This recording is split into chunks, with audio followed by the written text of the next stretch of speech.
This is Coyotes Curling Club, draw 11, our 9:45 Sunday morning draw. On sheet A, we have the Button Dwellers, Coyote Curling Club versus Levine, which is from Grand Prairie, Alberta. On sheet B, we have Taken for Granted, Coyotes Curling Club, playing against Sears, which is a composite team from Canada, and the Coyote Curling Club. On sheet C, we have Team Peck, which is Coyotes Curling Club, versus Devlin, which is also Coyotes Curling Club. On sheet D, lo and behold, we have Coyotes, who are of the Coyotes Curling Club, and the Shawaros, also of the Coyotes Curling Club.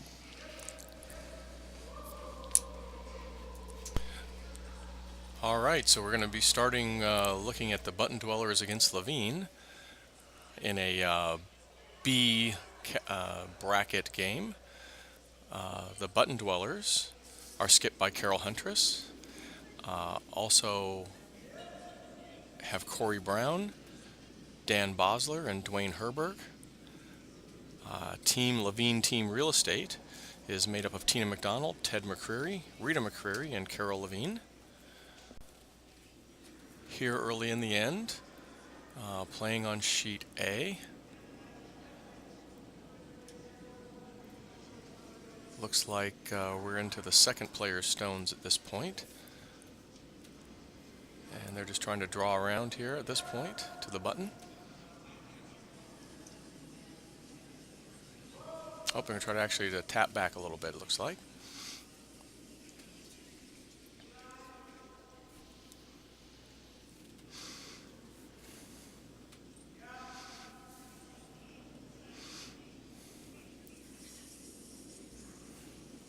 And here's stones on its way now.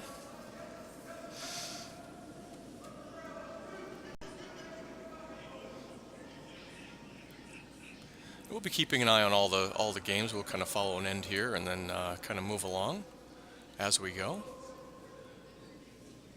Well, it's just wicked off the guard, but still in the house, and should be a good shot for one at this point.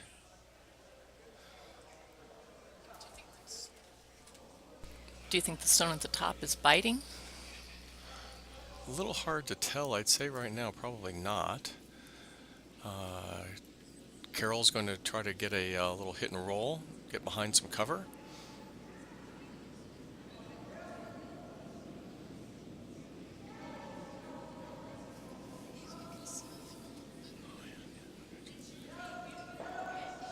And here the shot comes in, and so a little takeout spilled off the shooter, but that's okay. We're still 0-0 here.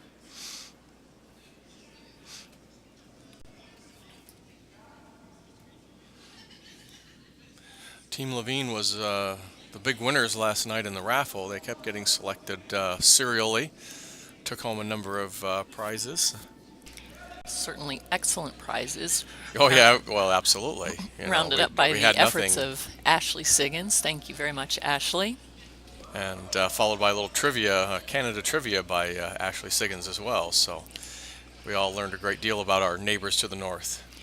And our neighbors to the north, who are currently down south, also learned a lot about themselves. Indeed. All right, a little tap up into the 12-foot rings.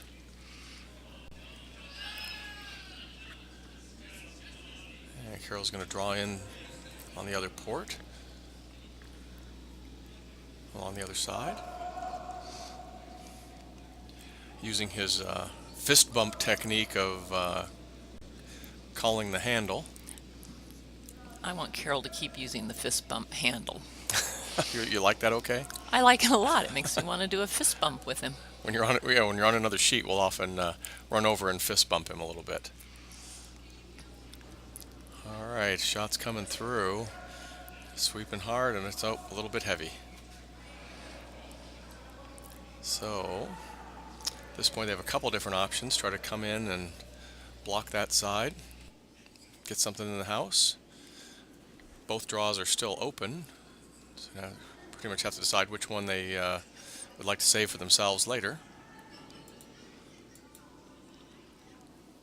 I think this shot gives them some plan B options, so if it comes around, that's great. If it comes and taps up, that's okay too.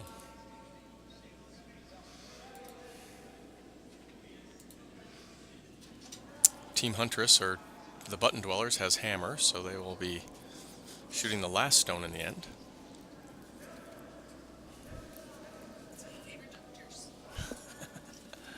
And here comes our favorite Spiel coordinator, Ashley Siggins, woman in charge of excellent raffle prizes and a wonderful trivia game, which taught our neighbors to the north many things about themselves, as well as those of us living down south, things about our neighbors to the north. And also providing excellent food from Pasta Brioni.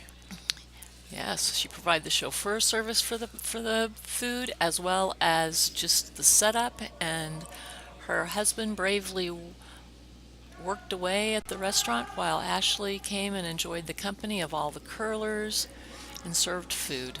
Thank you so much, Ashley and Mike. All right, so Team Levine's now sitting 2. They did come in and get a little wick off.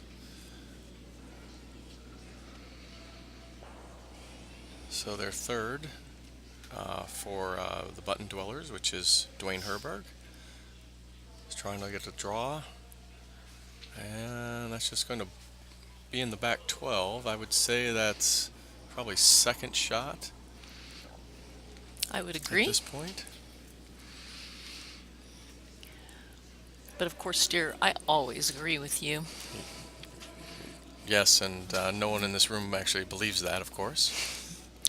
Ashley believes it, so she left.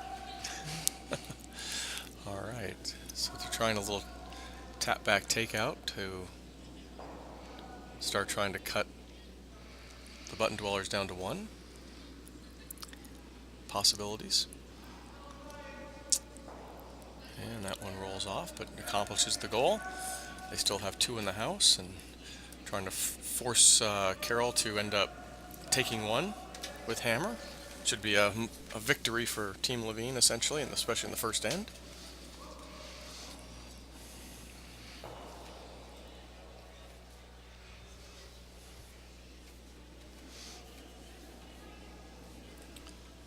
I need to pull this out, buddy.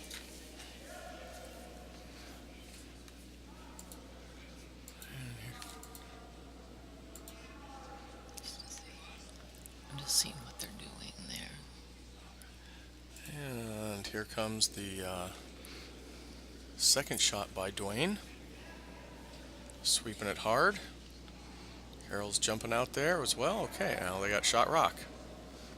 It is exposed, however, so going to leave the other team's first skip stone a pretty open hit.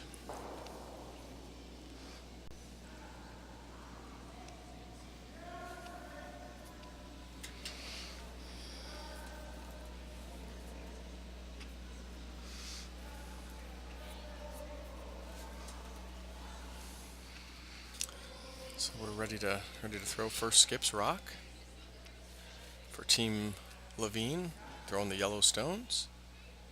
Sheet A.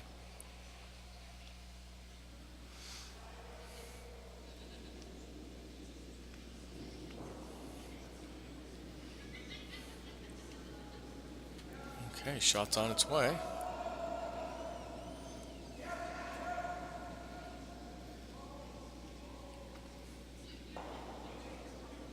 Looks like they're sweeping it pretty hard. And good shot. So Very nice shot. Now they're sitting 3 But without hammer. They've left Carol a stone to take out in the open. Maybe he can get the hit and roll behind cover of the 2 yellows. Yeah, he could certainly try a hit and roll and still leave himself with a draw on the upper port for his last shot. Try to still get 2 that way. He'd certainly rather not nose this rock and give Levine another chance at hitting him.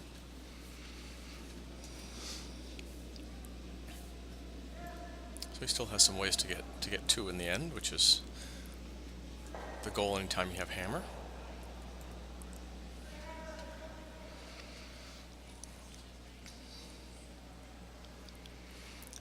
Of course, the difficult part is the other team plays in between all of your best laid plans. That's true. I'd really prefer to throw two or three in a row. Would be kind of nice, actually. Well, especially at the end. Get your draw weight down. That's right.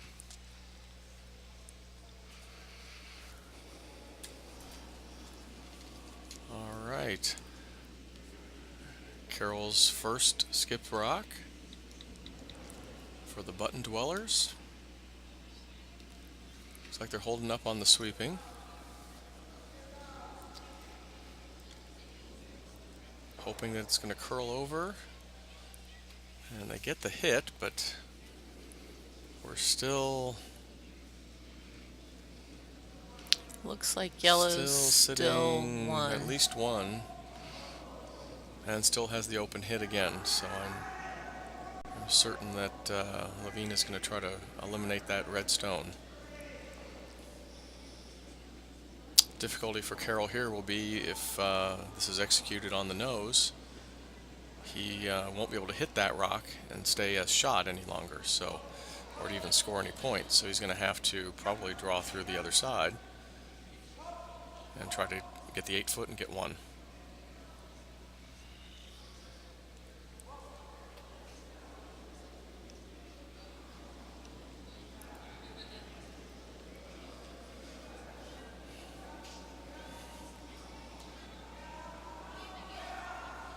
Noticing on the overhead that Corey Brown has a Toronto Maple Leafs jersey on,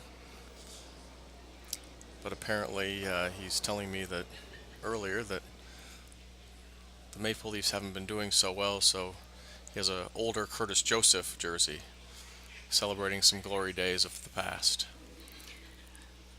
I thought he was a Whalers fan. He had on a Whalers shirt yesterday. Well, I think he's a big hockey fan, period. He's I from the can see Northeast, and I know he's rooted for a few of the Northeast teams. I'm not sure if that makes him a fair weather fan. He's just rooting for whoever's winning this time, or Good more of question. a pure fan. I'm not sure. I'm going to have to ask him. Corey, I think, is a pure fan. I don't get the impression he's a fair weather sort of guy. So he's sticking with his two or three teams. Yes. You would not want to put all your eggs in one basket. Didn't you learn anything about dating? I would have no opinion at this time. That's a good idea. All right, here's Carol's draw.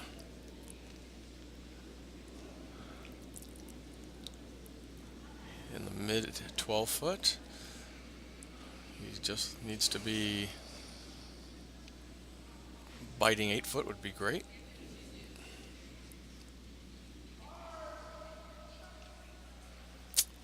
Dwayne's out to help sweeping. They're on it, and going to come up a little bit short. That may have cut down one, but it's at least two for Team Levine. So while they decide what's going on there, let's go ahead and move to another sheet. See what's going on sheet B.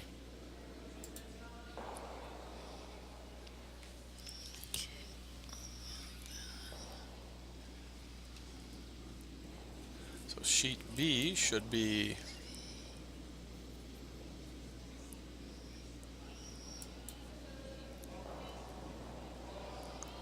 looks like we're clearing off sheet B as well, huh? So the ends are going fairly evenly with each other right now.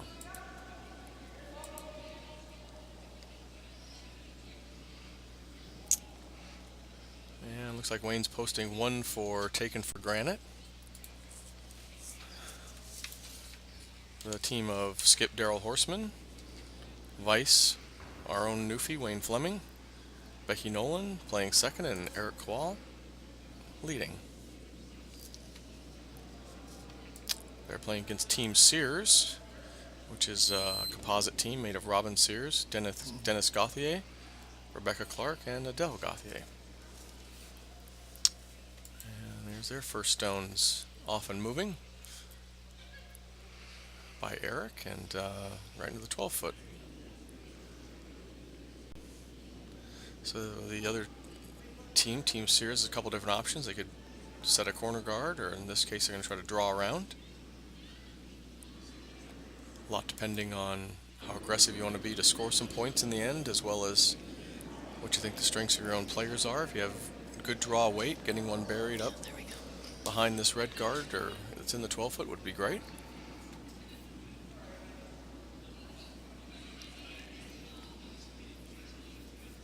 Sweeping it pretty hard as well. Yeah, it's to the back 4-foot, but not really buried there. Slightly behind the tee line.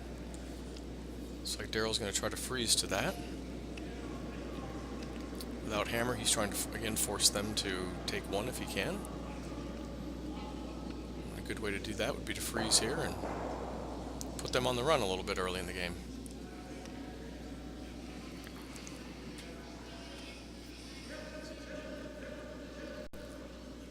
There's the sweep at the end. He's got enough weight to tap back.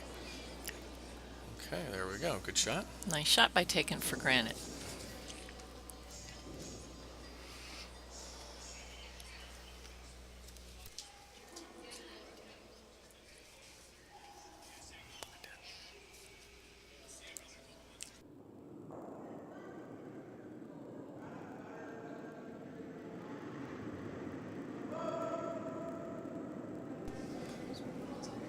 Okay, so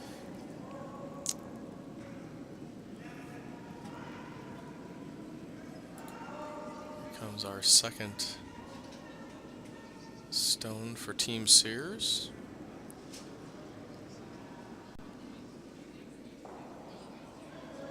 And a little bit light. So that's going to provide some cover for Daryl.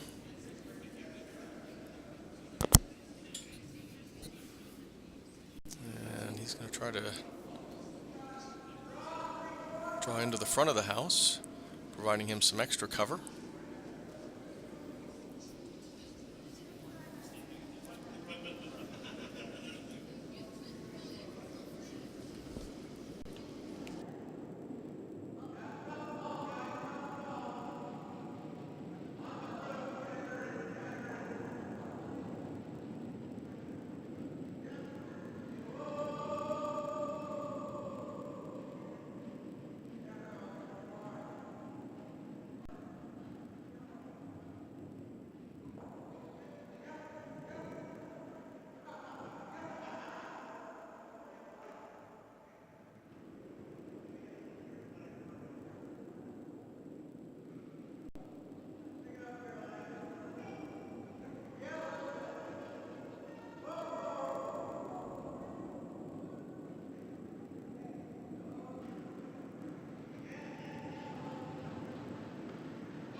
Okay, so a well-executed shot by Taken for Granted and forcing Sears to try to play a run back early in the end. Not quite what they were hoping for, but cleared things out a little bit up front. Daryl's going to try to get another one into the house, continuing to block some routes to the button.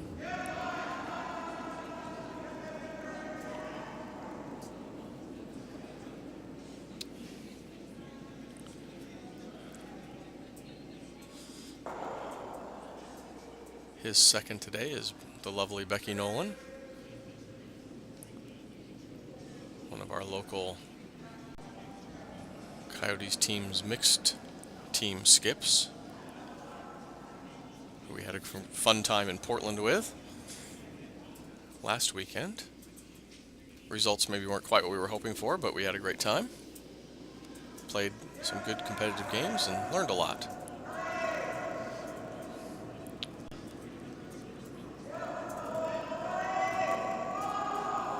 So we end up with a guard now for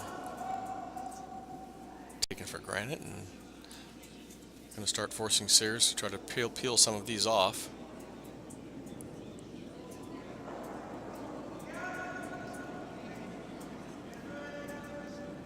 Try to get a little better, cleaner access to those two in the 4-foot. Oh, that one's flashed by. All right, so Daryl can continue to guard or put another one in the house. Looks like he'd like to get another one in next to his two reds.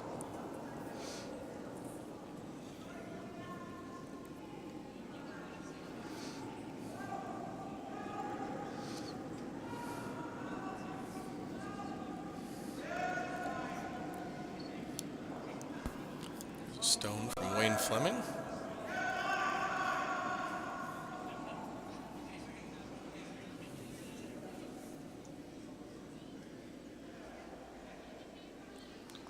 And just clips the yellow guard. Not really doing any damage. In fact, may have helped a little bit. Blocking a little bit of a line into the 4-foot.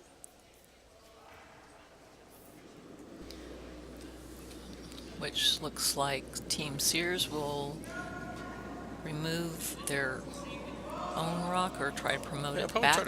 Probably try to run it back into the reds now. It did open that up a little bit.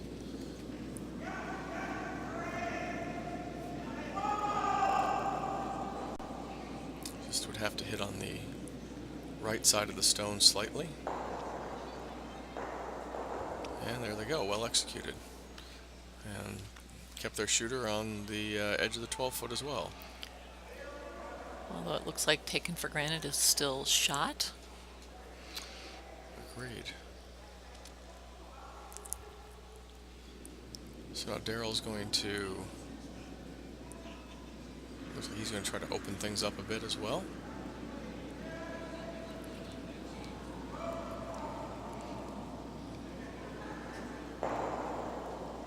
So he peels off his own guard.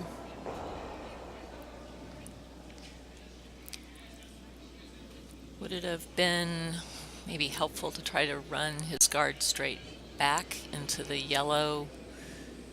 Well, he could have I guess he could have as a plan B and see if he could open things up even further, but sort of, if you're going to do that strategy, priority one is to get rid of that first guard. He could have also tried to draw around, perhaps get to the 4-foot or the button that way.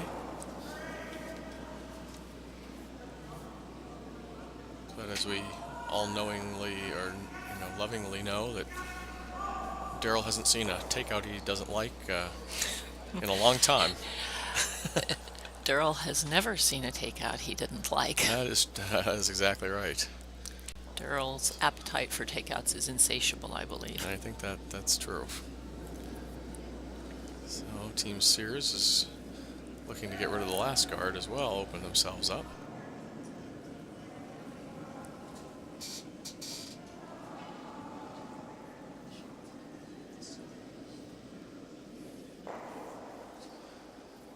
And there they go, they spilled it out exactly as they had planned. That now leaves Daryl the opportunity to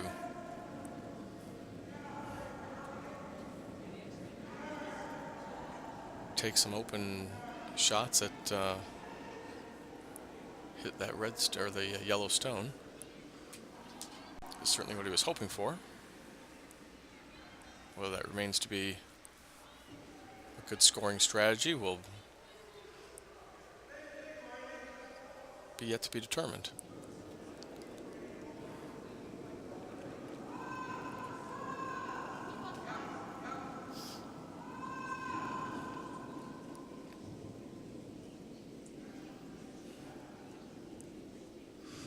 All right, Wayne Fleming's in the house, and they've had their discussion and look ready to go.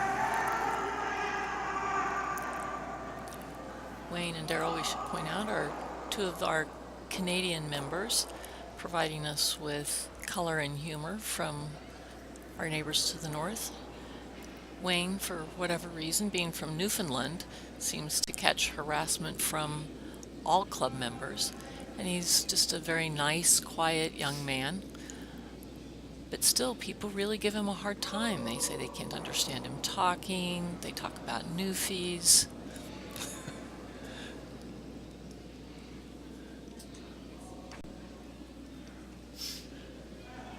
I don't know, perhaps that might be the North Dakota of Canada or something. The North Dakota of Canada. I think there are people who would object to that comparison. Well, I'm not sure would the North Dakota people object or the Newfoundlanders object. I won't throw my hat into that ring. So it All right, looks so pretty it looks close like between those two stones. a little bit hard to tell. I would say it's red, but I can't tell for absolute certain. Darryl certainly put himself in a position there, perhaps to tap one up or guard up if he thinks he's shot. But Team Sears will have something to say about that with their first skip stone now.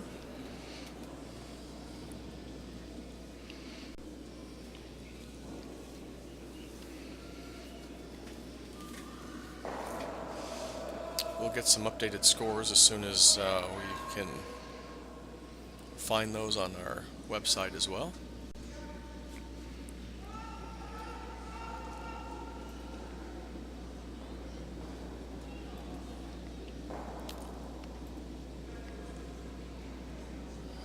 All right, first skip rock for Team Sears. That's Hammer.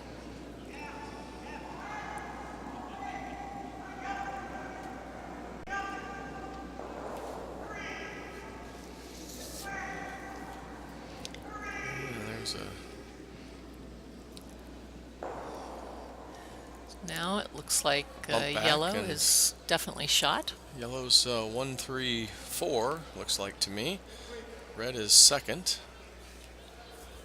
So Daryl's going to have to decide how aggressive to be here. He could try to tap his red up behind the other yellow and be shot. He could place a hit on the red one and knock the yellow out of the 4-foot and have 2 in the 8-foot at least. He could spill his other red shot off though, and he's going to have to be a little bit careful.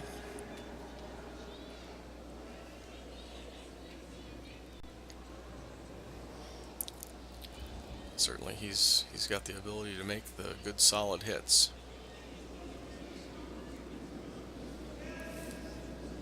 And Wayne's down low, checking out the line.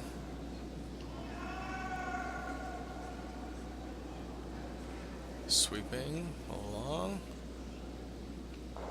And just got the guard and rolled off. So leaves Team Sears with a chance to possibly get rid of the red and get 2, maybe 3, depending on how well they execute this shot.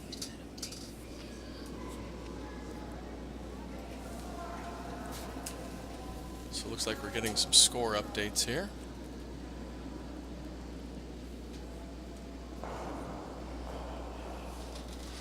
So Team Levine ended up with 3 against the Button Dwellers in the first. As we know, taking for granted it's up 1-0 on Team Sears. Team Devlin up 2-0 over Team Peck, and the Coyotes up 4-0 after one end over the Shawaros. We'll be checking out those other 2 games here in just a few minutes.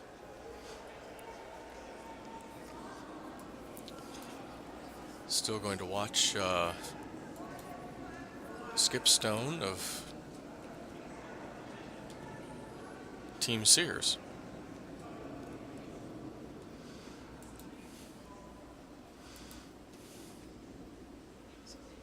Looks to me like yellow's sitting 1, and they may be trying to just draw one in for a second shot.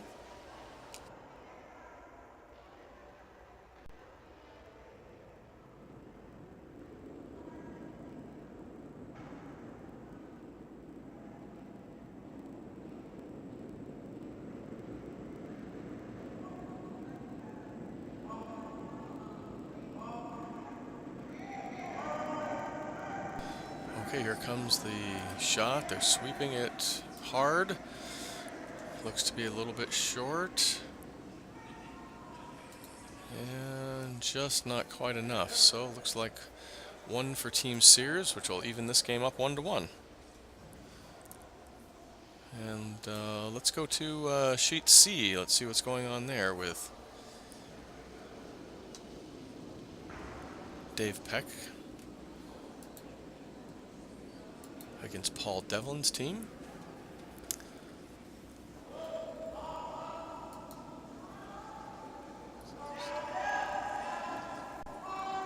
So let's see. Oh, it looks like we're just starting.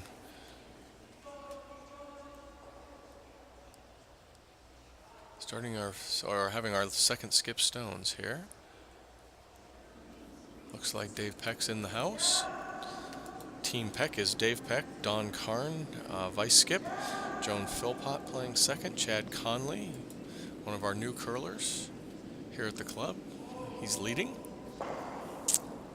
Looks to me right now that Team Peck is sitting one. So, fairly clean house here. Just trying to get a second rock in the house. It's a little bit heavy, but okay.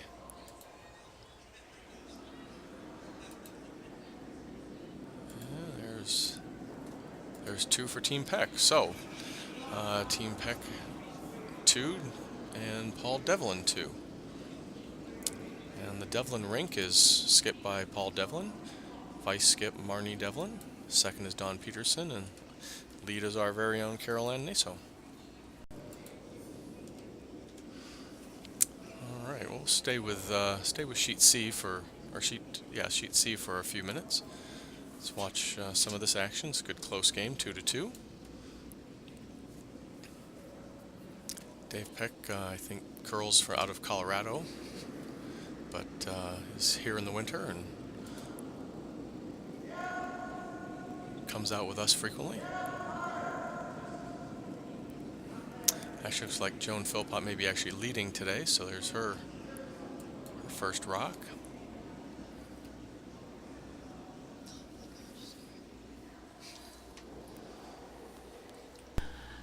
I do apologize for some erratic camera things. I'm trying to figure out how this is all labeled here. I'll get it figured out soon.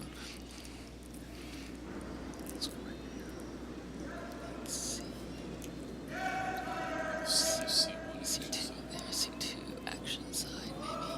C2 is this way. Okay, there we go. Okay, C2. C2. There we go, that should be it. This is what they're seeing, is that right? Yep. They see that.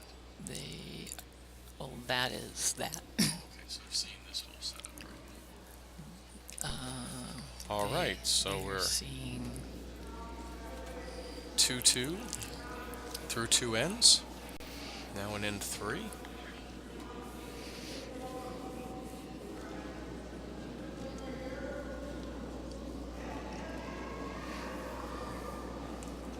They're still not taking for granted. Seriously, right, well, it's, that's what they're seeing. there's a 2-minute delay, a 2 or 3 minute delay. Oh, there it is. So I think this is what they're seeing. Yes. Yes. Yes, you announce whatever you see there. Okay. I see both. That's what I'm confused. There's both games up. No. Yeah, that's Peck Devlin. That's taking for granted Sears.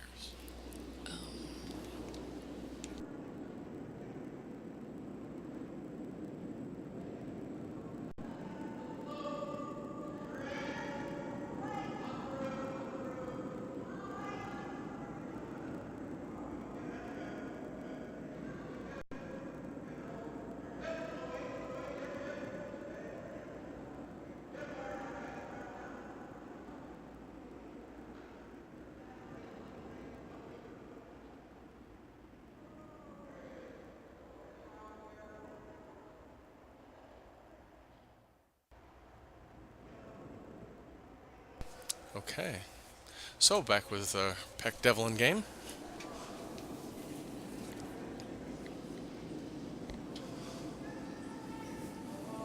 Chad Conley is a lefties.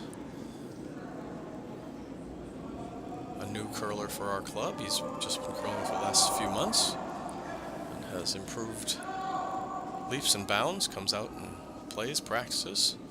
It's the great thing about having the dedicated ice now. You can get people up to speed pretty quick when we're back at the ice stand.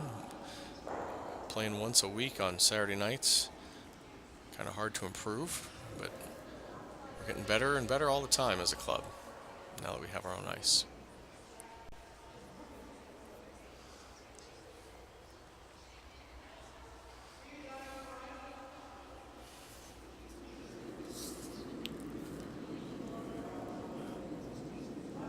Team Devlin going to try to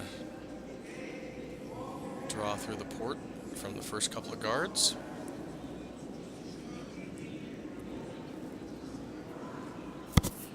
Watching it pretty close. Looks like it's going to get by. And just back 8 foot. So they strike first in the house. Dave's going to try to have Chad replicate that shot and come right down to it. He'd probably be okay if it was a little short even in the front 4 foot or the button. Giving himself a little backing for any future tap backs or run backs that might occur.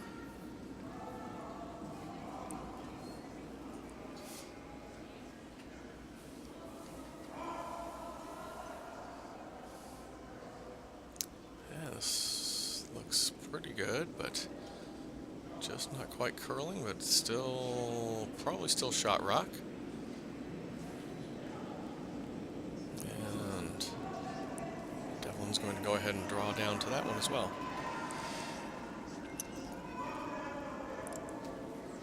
Yeah, button preferred, but back to it, maybe even a slight tap would be a good second option.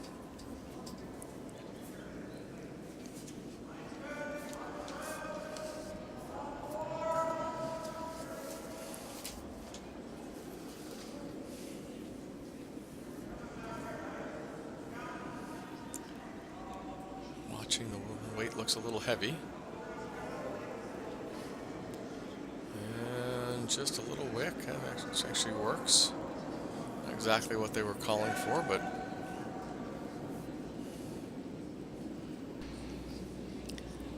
still lets them sit, I think, 1. But again, Dave's going to try to go ahead and draw down in front of the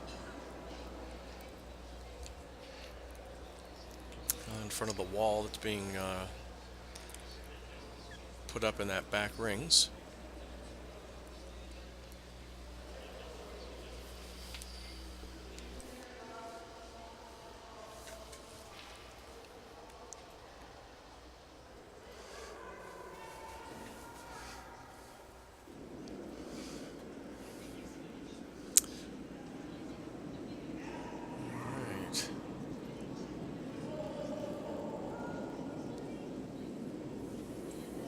One of Don Karn's shots here.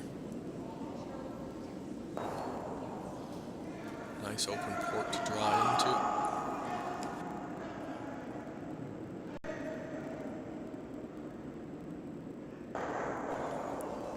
And looks like a very good draw. Right on the button. Sweeping it right in. And brooms up all around, congratulating him on a good shot. Looks like one of your draws, Tracy. I would like to think it looks like one of my draws. Probably not mine. Today was not. This weekend was not the best drawing weekend of all time for me. So you've had better drawing weekends. I would agree with that. You've also had some very nice shots.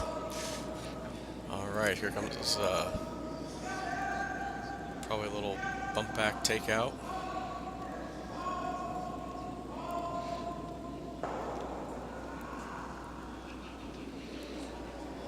Move that red stone off the button without spilling too hard. Perfect. Playing right in the forefoot. Still a lot of backing behind. Well executed.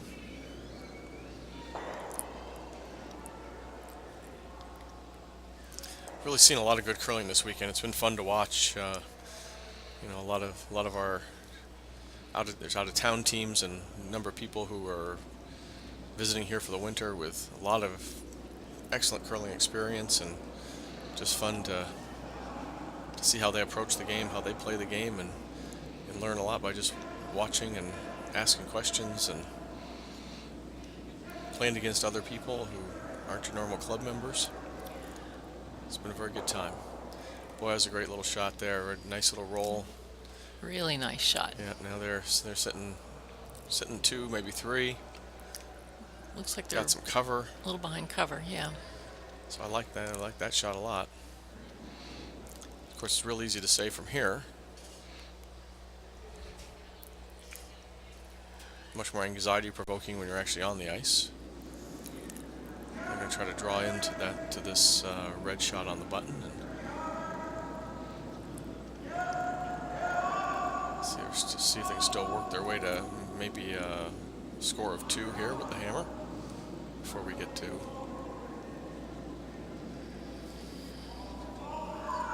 Paul Devlin's skips rocks. There's a nice little draw. Yeah, they can still use that for setup later.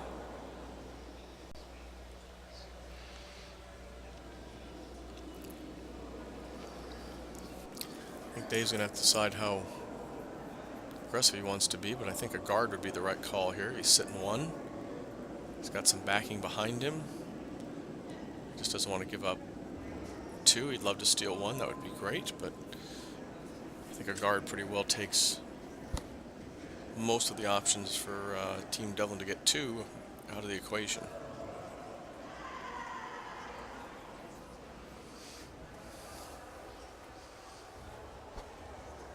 And really, I think this is one where the distance of the guard really isn't so critical as the line. Anything that's just a little bit to the, as Dave's throwing to the right side of the center line, would be excellent.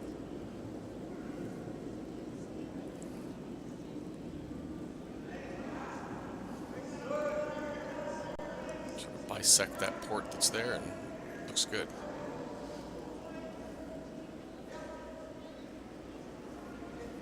And they're out helping with the sweeping. Hopefully they've got it over. No, they do. Yeah, looks like to be a pretty good shot. That's on the correct side of the center line and keeps things pretty tight. Paul's going to look at this pretty carefully.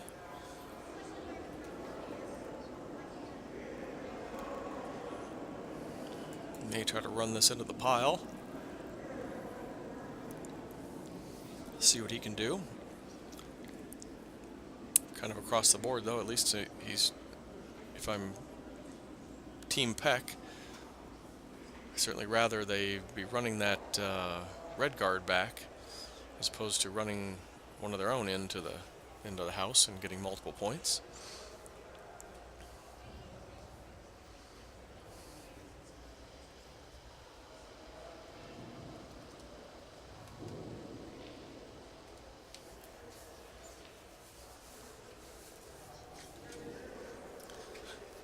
Paul's ready to go.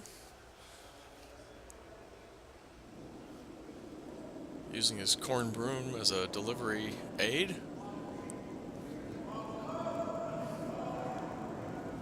And here comes our run back.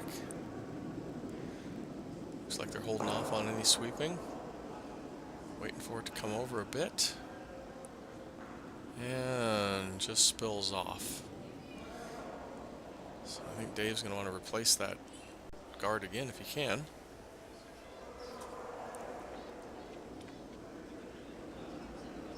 I think the same shot.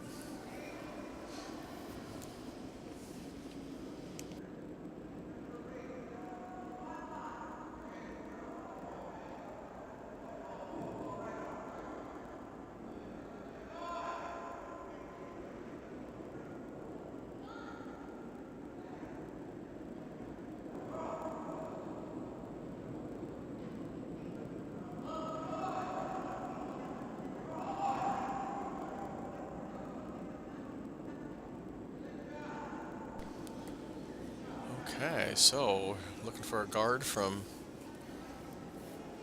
Team Peck. I think basically in that same spot, nice long guard, force some kind of run back that's a lot more difficult, a lot tighter angle. I certainly would rather not air in the house, or certainly not hard enough to break it up what he's already got going, which is pretty good.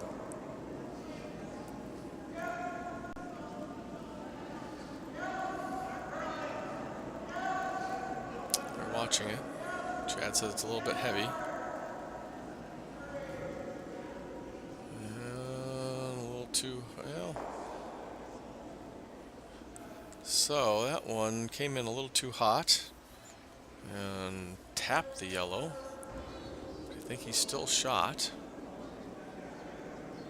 But now he's going to allow him certainly a chance for two. If he can hit this double.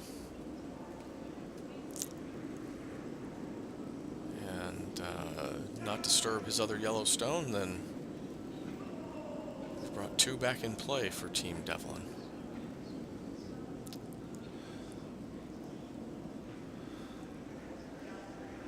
Paul's a visitor here from Canada. He's had Briar experience and has taken some time off from curling, but is back curling with us periodically, and we're glad to have him.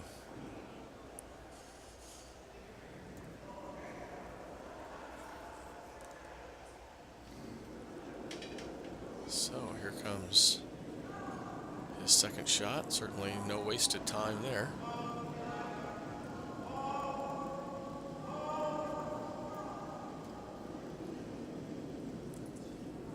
And here comes 1-2.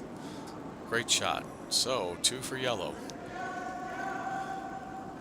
So Devlin 4, Peck 2 through 3 ends. Very nice shot. Excellent shot. Well, unfortunately, Dave's second guard just a little deep and opened up a little window there that he took advantage of. Let's go over to sheet D and check out our last game of the draw here. The Coyotes playing the Red Stones, made up of Ron Cesura, Tom Fuller, Luba Brock, Sandra Durbin, and the Shawaros, Mike and Teresa Shaw in the back end, and Wendy Magri and Jennifer Wiener in the front end.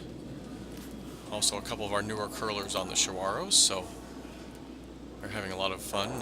There's probably more games than they've played in one weekend in their whole life. I think they're on game 6 now already. They were early draws on Friday and 2 or 3 games yesterday, and I think there were a lot of sore muscles going on there, but they've hung in there and won a couple games. Still playing on Sunday, so that's always one of my bond spieling goals, is playing on Sunday. Very exciting to play on Sunday. Absolutely.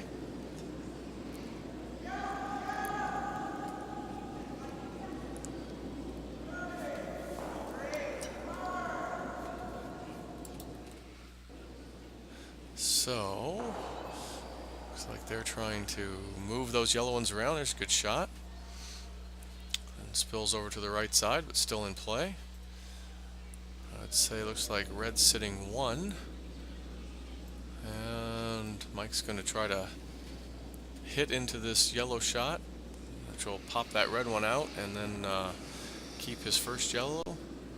Roll over either behind cover or over all the way to the other red and sit 2.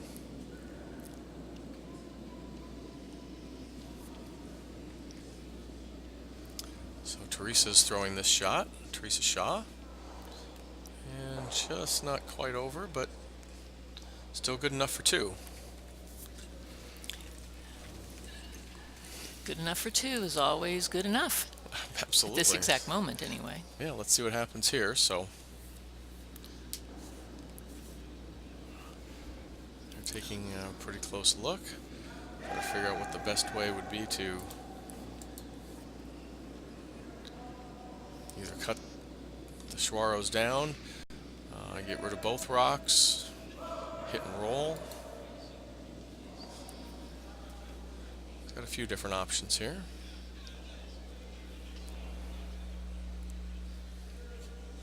Good corner freeze.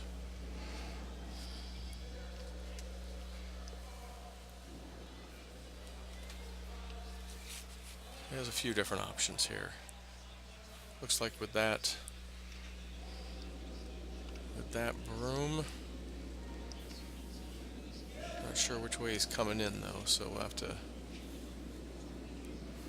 speculate less, but I suspect he's going to try to make an in-to-out hit. At least get rid of one, maybe two, and spill in and sit two. Possibly roll behind cover, behind the yellow one that's close to the rings. Possible. I'm not sure it'll get all the way over there though. After it bangs around on this other side. And there's 1-2. And did get the roll all the way over. Excellent shot. Great shot. That was really a great shot. Perfectly executed.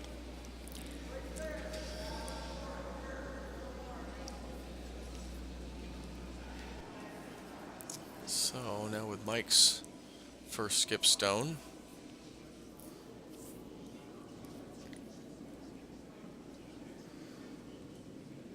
He's going to try to draw and try to get one in.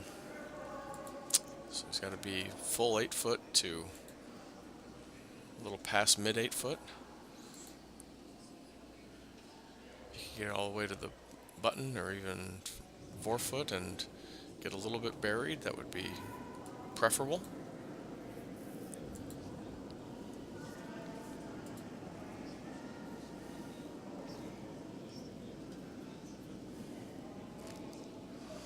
Current score, obviously, is the Coyotes 5 and Schwarro's are 1.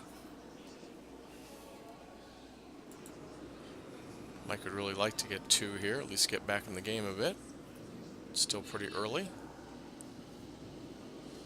We're actually playing in end 4 right now. So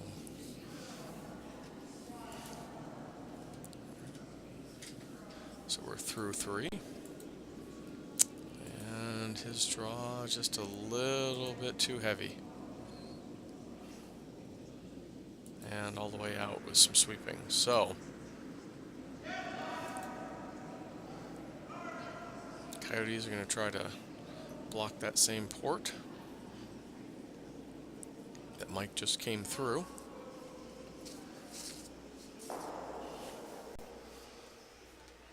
And try to force him to draw for 1, which up 5-1 would be pretty much ideal.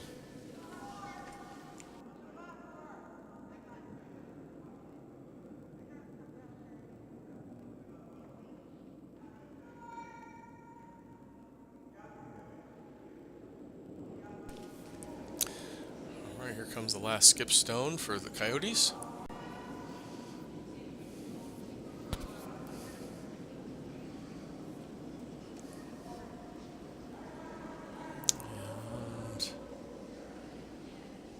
Shot's coming in nicely on its own. Just a little bit heavy as well. They're going to try to sweep it back a bit to at least eliminate any double possibilities. Okay, they're sitting 3. Certainly going to force Mike to have to make 1. He will have some backing in that 8 foot area though, so. We've got a nice wide port. This should be a well-executed shot for him.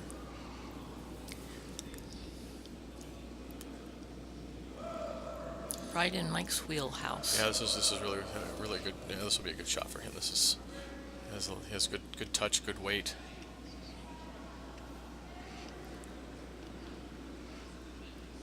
Notwithstanding the last shot, but hey, even the really good shooters miss one every once in a while. Well, that's why it's the last shot, so you can forget about it and get on to the next That's right, one. you got another one to play. So looks like Teresa wants him to sweep. Oh, it's on the guard. I jinxed him a little bit, but looks like it's 2 for red. So 7-1 Shawaros through 4.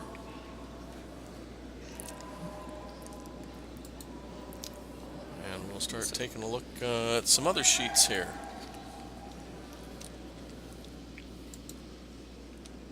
We'll make our way back to sheet A.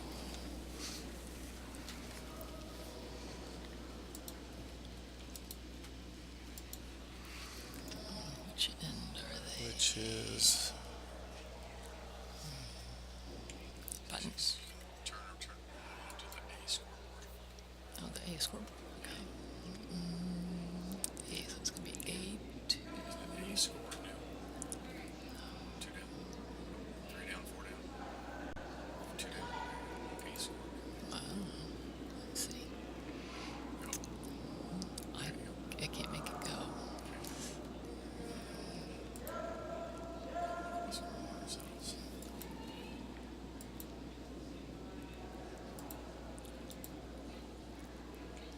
Okay, looks like on sheet A, Team Levine looks to be up 4-1.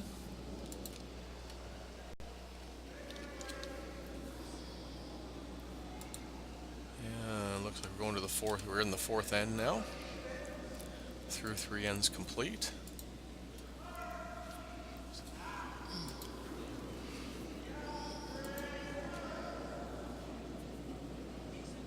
And looks right now that the button dwellers are sitting 1. Levine is second shot. Looks to be taking this one out. Just a sort of a gentle takeout. Try to keep their shooter around, roll behind cover perhaps. Yeah, that's a good shot. So sitting 2 again, trying to force their opponent to just get 1 here with hammer.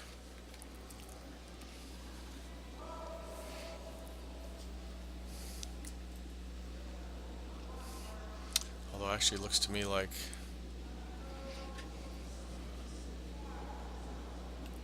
Team Levine actually has the hammer right now, if I'm counting rocks correctly.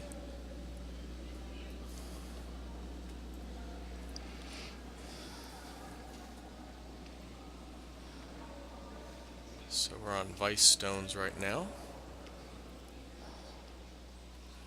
And that's a straight hit. So no roll there, but at least eliminating 1.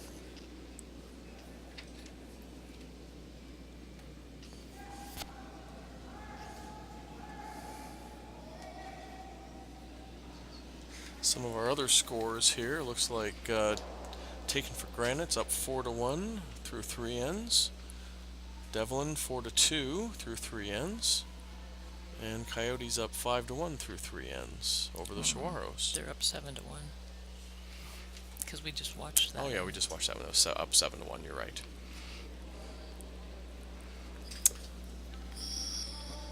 Alright. Team Levine trying another takeout.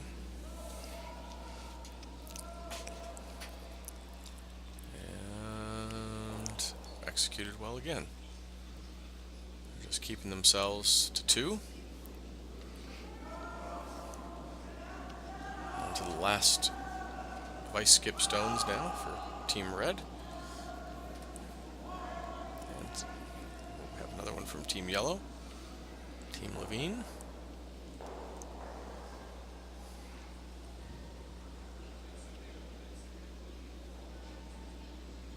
Here comes the shot from Dwayne.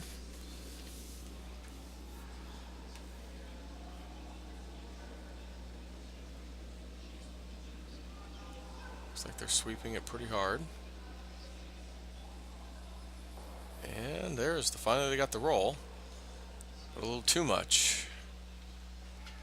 So, but at least they kept it around, so they're sitting second shot, depending on what happens here.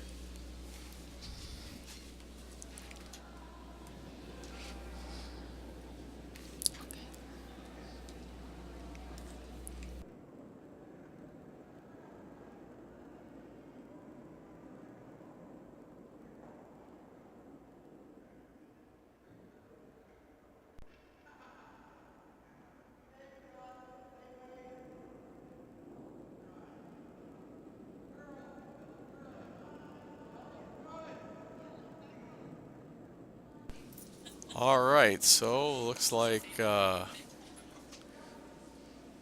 trying to get a guard up, maybe a draw, get to the other side of the house. Okay, yeah, it looks good. So now they've got 2 in, sitting 1-2. House is split. House is split, so there's no good way to get a double here. So they did slip behind the tee line, which I'm sure wasn't plan A. Although originally I wasn't sure what plan A was because I wasn't strictly paying attention for a minute. Inconceivable that you would ever become distracted. Well, I was just distracted by your loveliness, dear. You were distracted by someone offering you food. Well, Let's be honest. that was also true. Sean Keeling came in and offered us some food and drinks, so we had to discuss that because you have to keep the commentary people happy. Cassie would certainly say that. Cassie would totally agree. She was prepared. She brought her own snacks. I know she did have a whole plethora of snacks. The good news was she had spillover of snacks, and I got some. Yeah, that's good. That is good. Carroll's going to come down and draw to this yellow one, if he could. Hopefully sit one, but it looks a little heavy, a little inside, and there it goes, off through. Out the back. Out the back, unfortunately. So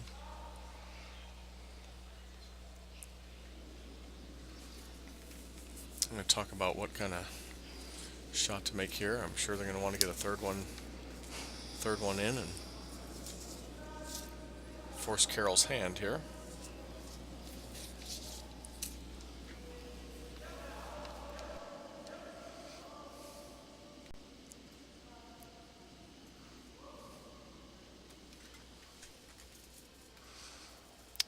Try to get some score updates that are now a little more live here, hopefully.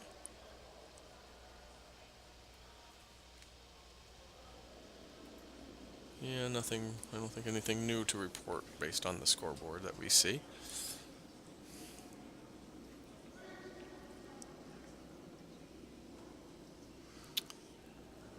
All right, so Team Levine's ready to throw their first of 2 skip stones.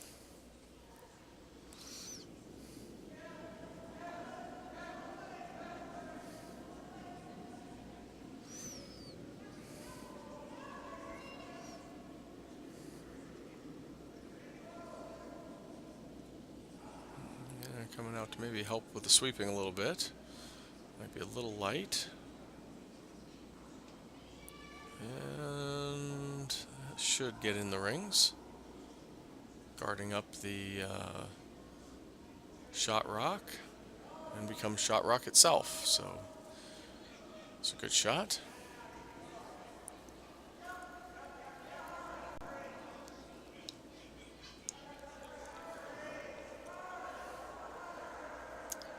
Carroll's got a tough decision to make now. How can he cut him down a little bit, down 4-1 through 3 ends and into the 4th end now? A little tough also, since doesn't Levine have hammer for this end? Absolutely, it's going to be a pretty critical shot. So maybe a little corner freeze touching the 4-foot. Maybe the best shot, perhaps just a straight freeze and try to limit the damage to 2 or 3.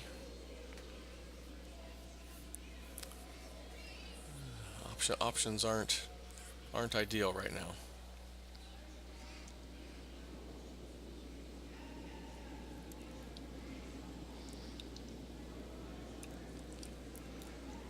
It's funny how sometimes ends get away from you a little bit as skip, and suddenly you're facing a pretty ugly house, trying to figure out what the heck to do.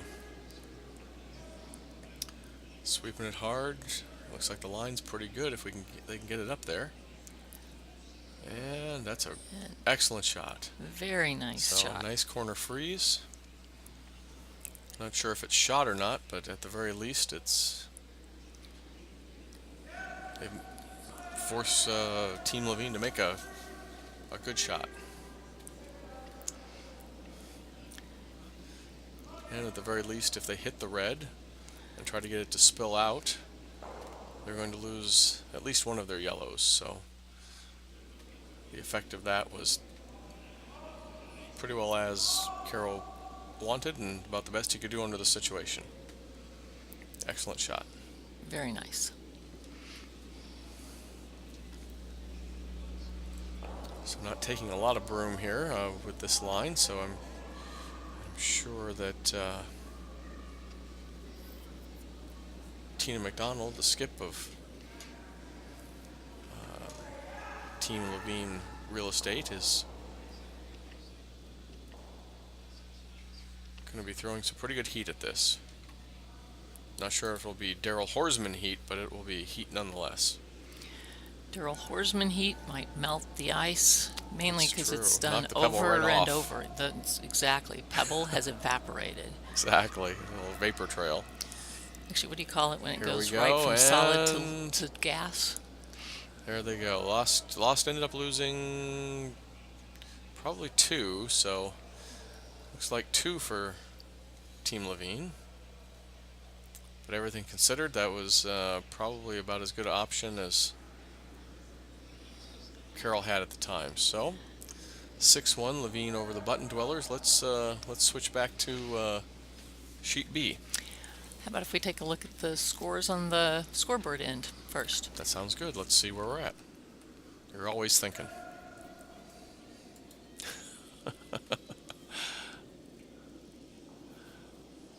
You have to have the brains in the outfit, that's for sure. All right, we haven't posted a score in the 4th end. Looks like for on sheet B, it looks like we're on the 5th end, but not sure what that score is. Yeah, I don't. Yeah, let's move over just a little.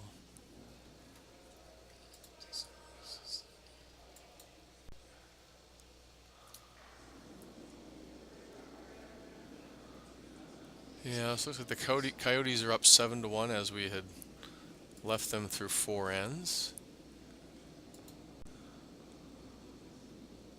And Devlin and Peck are playing in 5 as well.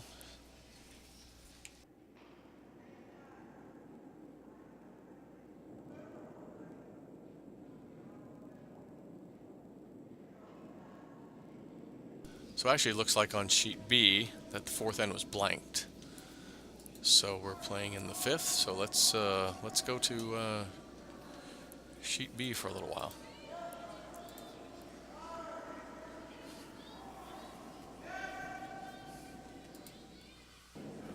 So taken for granted, playing the Red Stones,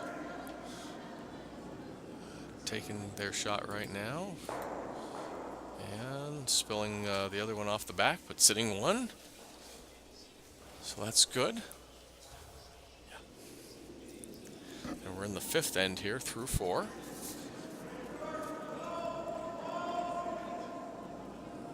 Looks like the next shot's going to be a takeout. Probably with the idea of rolling, changing the angles for the hits for the next player on Daryl's team.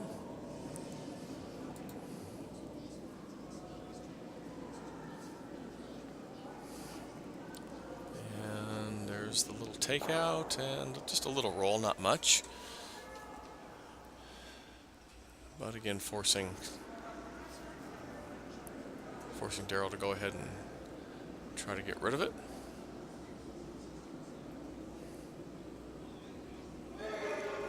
He also would, I'm sure, like to stay in the rings.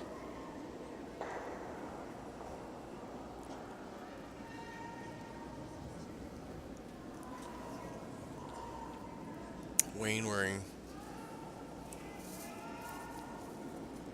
prior jersey from some other competitions, looks like number 25,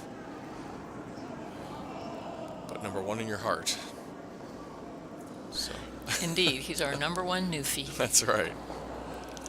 And here comes Daryl's takeout, and looks well executed. Spills out, but got job A done, which was get the Yellowstone off the rings.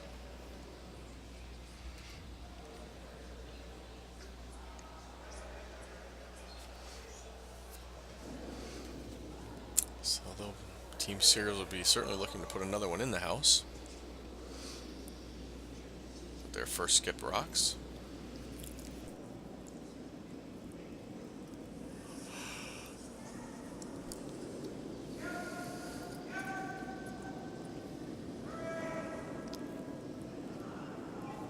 And Team Sears will be Rebecca Clark and Adele Gauthier doing some sweeping here.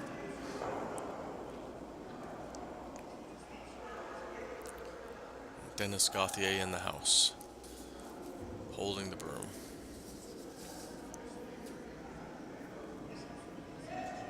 And shot is away.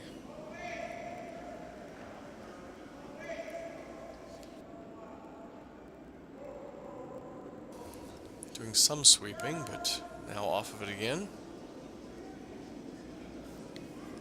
And looks to be in the rings, right in the back forefoot. Oh, Daryl's got his line pretty much same as he had last time, and same shot, and off we go.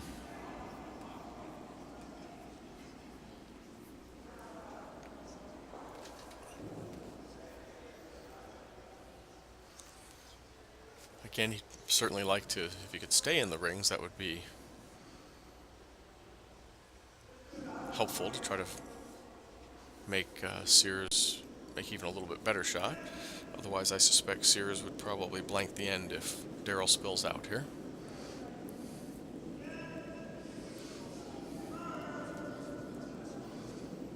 Coming in, looks like it's on the nose, so it's going to force Team Sears into a little bit harder shot. If they nose and take one, but they obviously would really rather probably spill out and just keep the hammer at this point. Still early enough in the game that still a better chance to come back down 3 with hammer than down 2 without.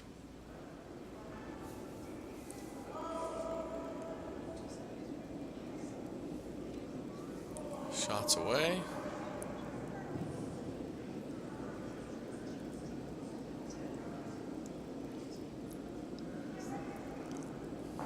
And there it goes. So, blank end. So we're going to keep this at 4-1 through 5th end.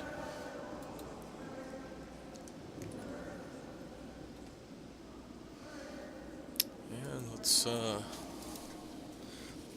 go to sheet C and see what's going on with teams Peck and Devlin. Looks like quite a number of shots in the forefoot. This looks a lot like the last end, really. Let's see if we can get a score update for you.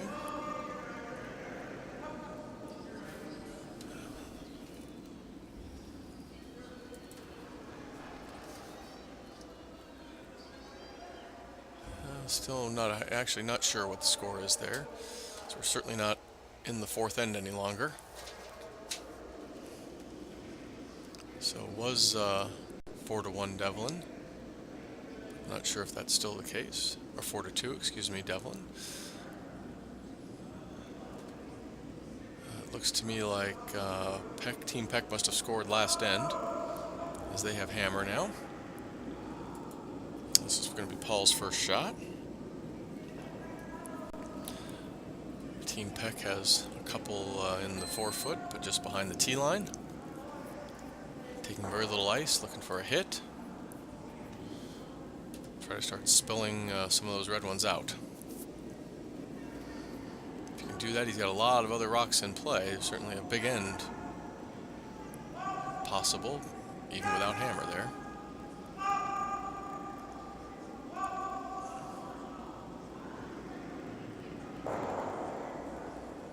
And there's one red, one yellow out. The shooter stayed in the button area.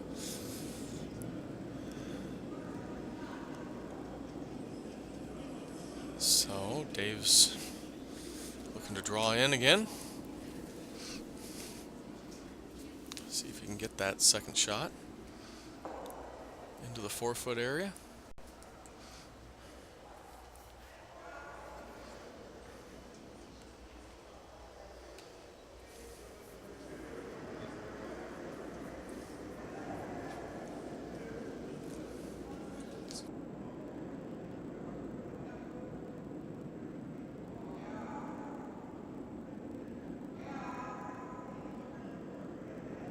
So actually looks like Devlin got 2 more in the 6th here, so he's actually up 6-2. Yeah, through 4.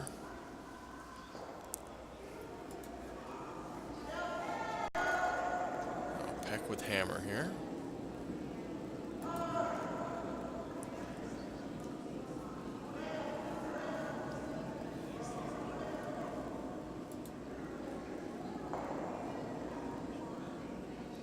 Still trying to draw in. Looks a little heavy. He's on his own red. And roll over, but spilled his own red out. So, not exactly what he was looking to do here. This will be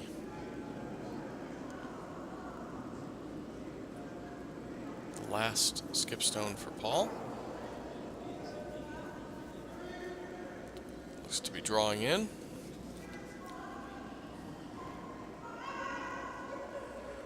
I would say right now that yellow's sitting 1. He can get a second one in on the button. Even top of the button or top 4-foot, that would be okay.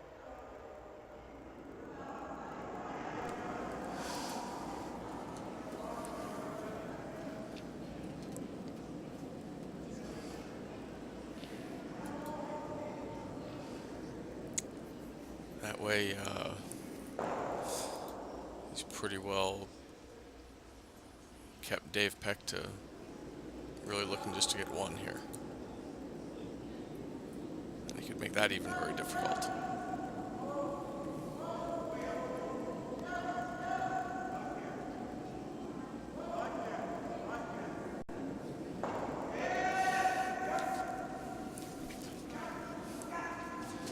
Yeah, they're sweeping it pretty hard. Looks a little light, but still blocks up that port pretty well.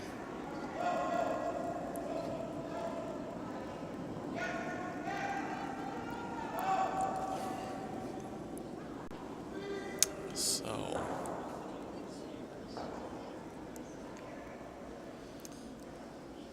Dave's trying to figure out with his vise if there's an option of either getting to those yellows and making contact with them versus some sort of a draw port. I don't think either draw is going to get far enough into the button to be a counter.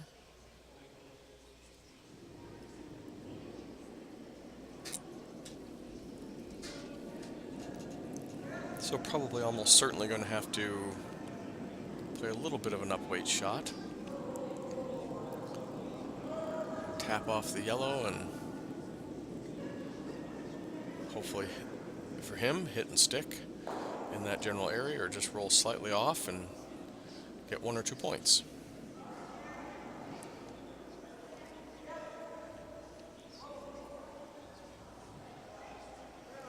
So I had a little brief discussion with his sweepers to get them some last-minute instructions.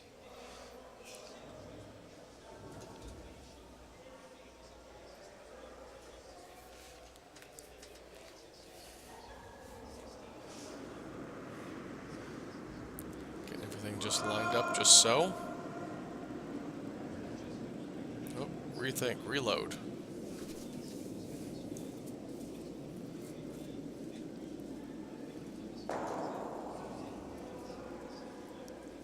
Certainly before you throw, you have to be very comfortable with your line and make sure that you believe in the shot that you're going to be making. Otherwise, I'd say you have no chance of getting there.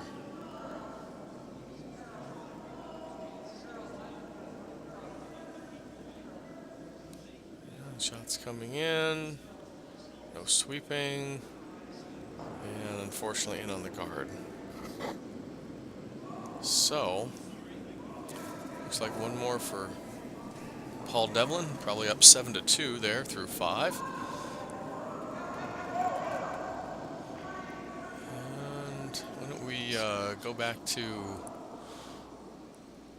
sheet A and check in there briefly. See if we have an updated score on A.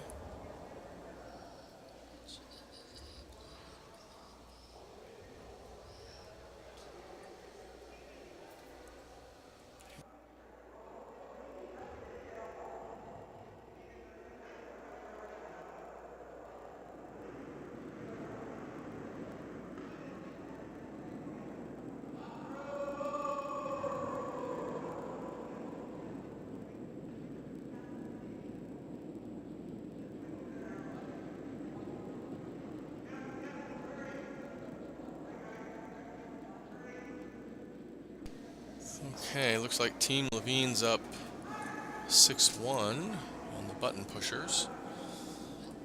Or button dwellers, excuse me. I knew they were doing something to the button.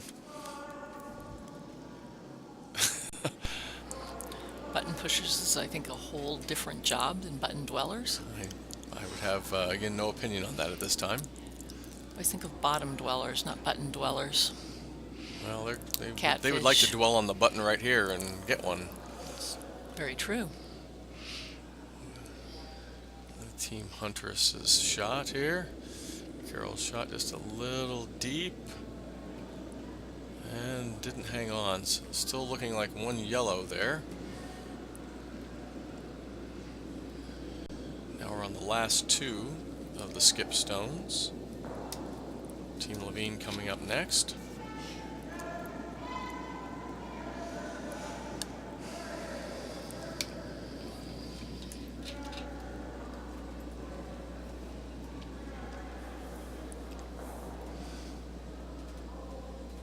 Still looking like they're probably shot 1 on that shot that's in the top of the 12-foot.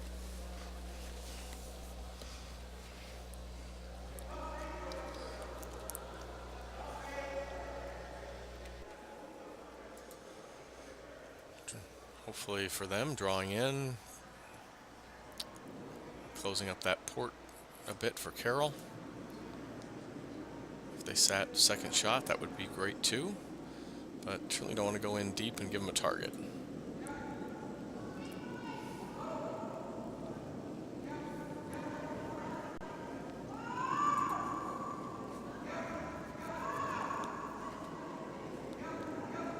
I'm actually looking to take this red one out here. And well executed. Rolled over and jammed on a red, and now they're sitting 4. So Carol's going to draw for 1. See if he can get that done here.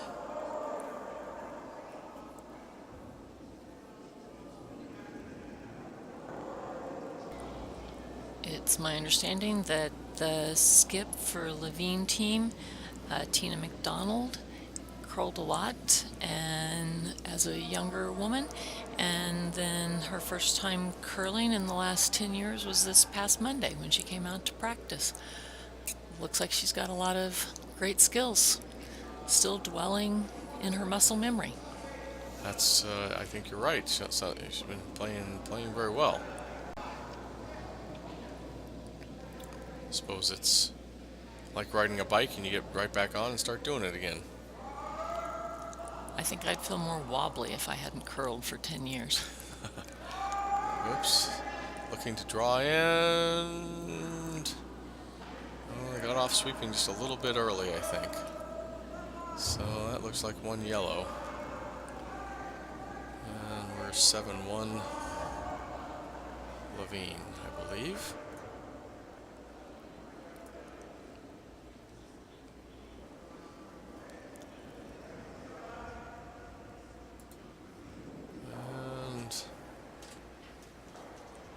We'll go over to sheet B.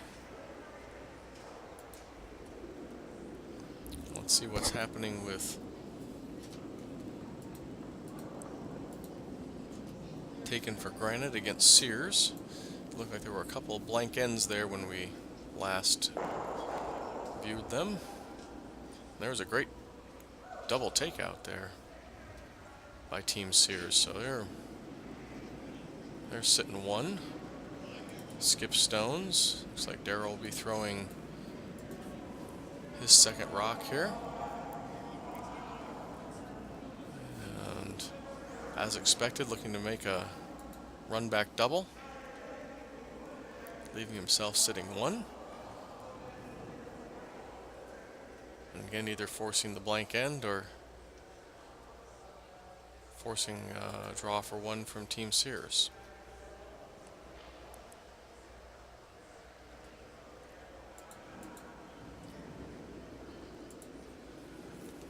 Just trying to make sure if he wants to throw the in turn or the out turn on this. Sometimes it'd be a little tricky right on the center line.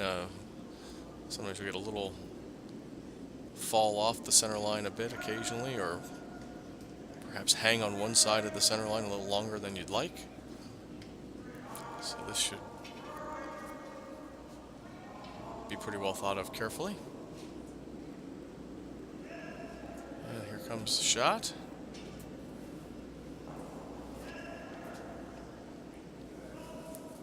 And straight jam. So Sears is sitting one. I expect they'll just be looking to draw in for two. Theoretically, they could hit the red for two, but pretty safe if they feel comfortable with their draw weight to just go ahead and draw it in. They just have to be deep 12 foot, touching 8 foot, and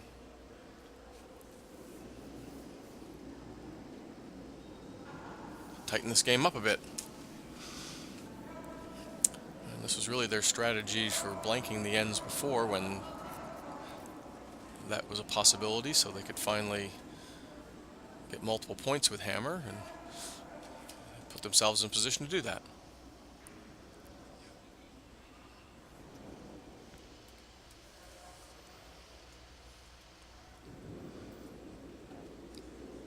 So here's the shot. It's away. Rebecca and Dennis will be sweeping carefully, I'm sure.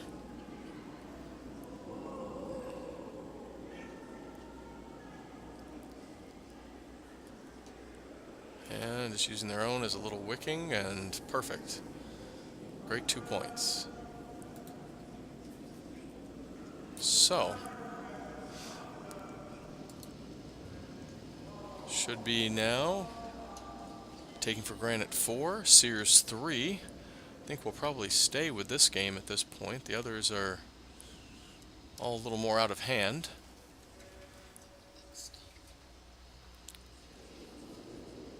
So it looks like on sheet D, the Coyotes are officially have beaten the Shawaros.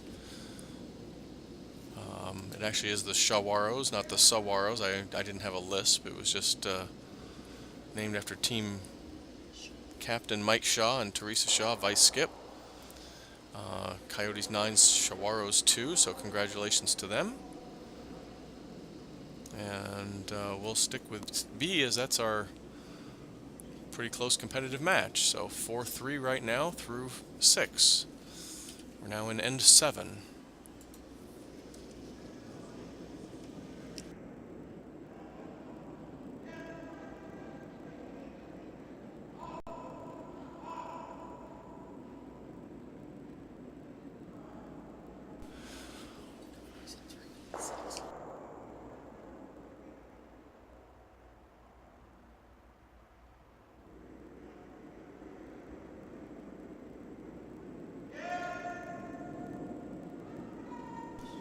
Okay, so we're in end 7, taking for granted 4, Sears 3. Good, close, competitive game. Sears had their opening shot here, just touching the 12 foot.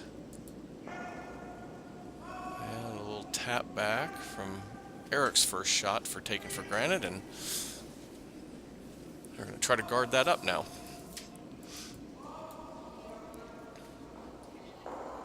I think ideally probably just a little short of the rings, so that way it's Still a free guard, but also doing its job, guarding the shot rock on the forefoot.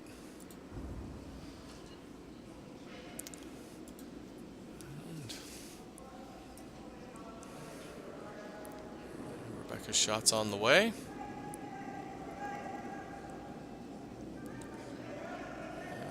And the skip's out, giving a little hand to the sweepers, but looks like it's a little short, which means she's buying a round for her teammates later this afternoon. And here comes Eric's second shot.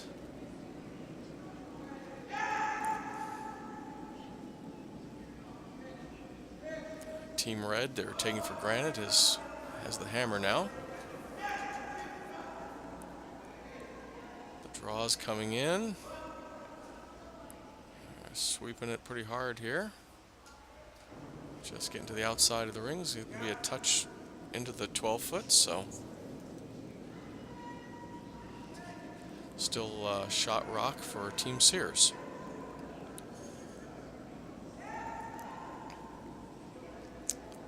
See if they try that guard again. Or I think it looks like instead we're going to try to just tap this red out the back.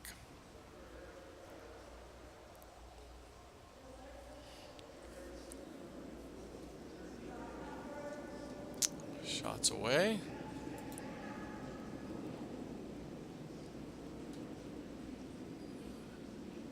Appeared for my eyes that the line was pretty good. And just clipped and jammed the red one back towards the yellow shot rock.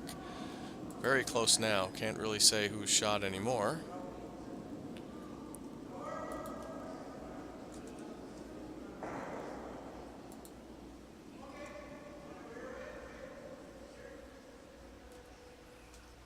Obviously with hammer, Daryl's looking to score more than one if he can.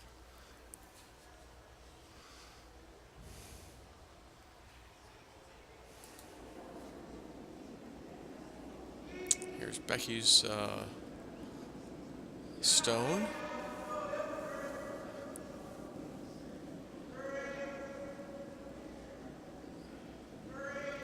Looks like Daryl's out to help with some sweeping. He and Wayne take over and trying to get one over into the other side of the 12-foot still, but this is a little light. Maybe that's a guard they can use later, but for now, not as useful as they probably would have liked there. Not sure the skips really know who's shot either. They've been looking it over pretty carefully themselves.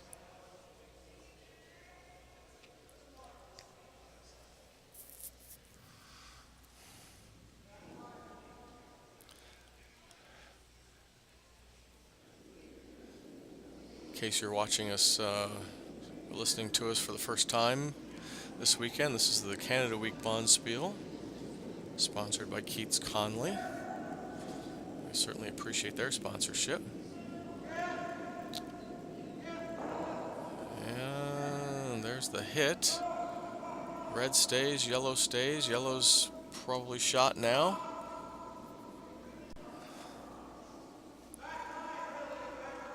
And Daryl's going to be looking to remove that yellow at some point. At least drawing down to it, giving him a second shot in the house.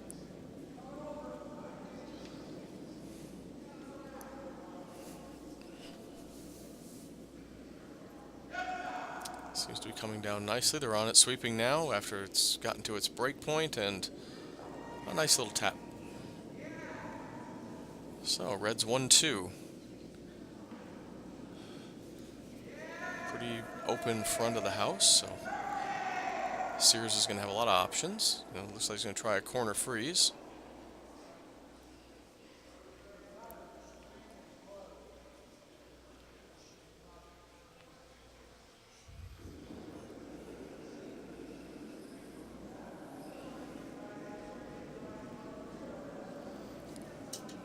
Shot's on its way, and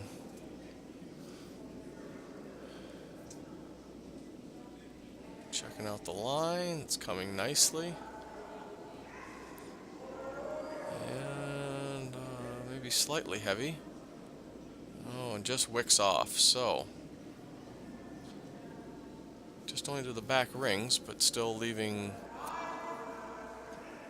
Daryl and the taken for granted squad with 2 shots.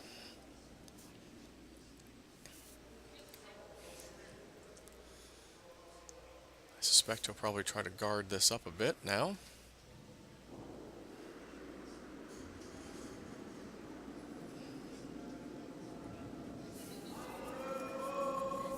Calling the sweepers off. That could be for line or for distance, either one, of course, but I'm sure that, oh, now they're back on it again. And looks like that line's going to be pretty good. That's a good guard.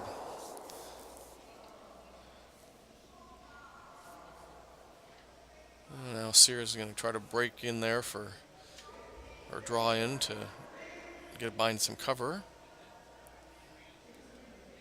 Really doesn't look, from what I've seen of these last few shots, like it's really breaking to the outside very much. So I think it's going to be a little bit difficult to get fully behind those red guards, but still may be the best shot he has to cut Daryl down. Yeah, it's staying on that center line area pretty good. So I suspect that's still open enough.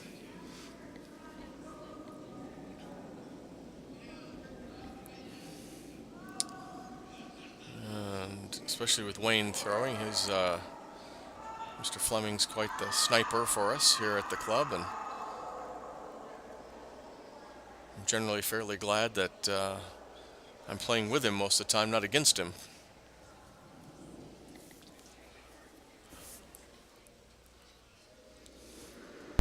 Always good to play with your friends and know their strengths. Absolutely. And hopefully that they can bail me out after my lead stones maybe aren't always where exactly they need to be. Here comes his shot. Excellent. Got on the correct side, rolled behind, eliminated the yellow. Sitting 3 now. Excellent shot by Wayne. Sniper Wayne. The sniper. A little fist bump with Daryl.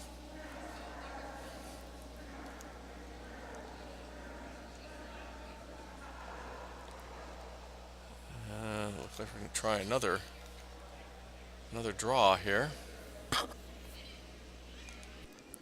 Unfortunately for Team Sears, just nothing really to hit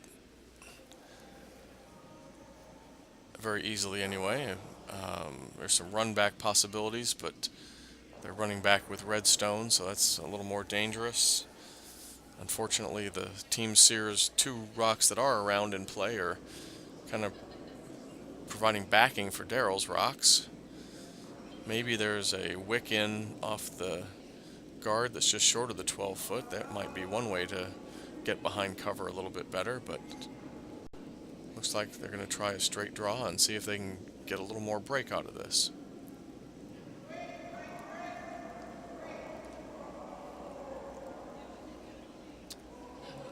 No sweepers.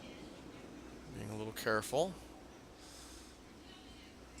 And rock's going to be just a little bit heavy. Back 4 foot. It's shot, but well open still.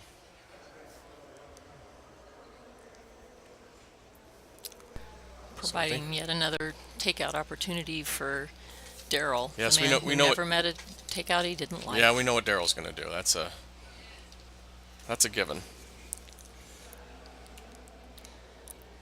Question is if Daryl, just for the challenge of it, would like to try to get a double. Take out the yellow on the 4 foot and the yellow that's biting. Yeah, I think it would probably be a bonus if he got any of those others out. Although, having said that, maybe leaving them there as catchers for some other shots would be okay. I suspect he'd probably be just as happy to roll gently behind the red guards over towards the other red rocks and again force Team Sears into a draw situation.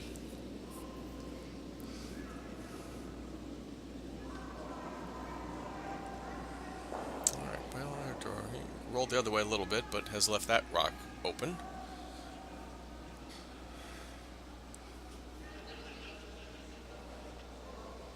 So looks like a couple of possibilities here. Maybe draw down to the red one. Might be the best way to cut their score down if you could execute it well. Could tap and roll over to the right. Maybe get behind cover and again cut them down and eliminate a rock. Could hit and roll to the other side, to the left side, and again probably get behind a little bit of cover or touch that other red stone that's in the 12-foot. So there's a few different possibilities.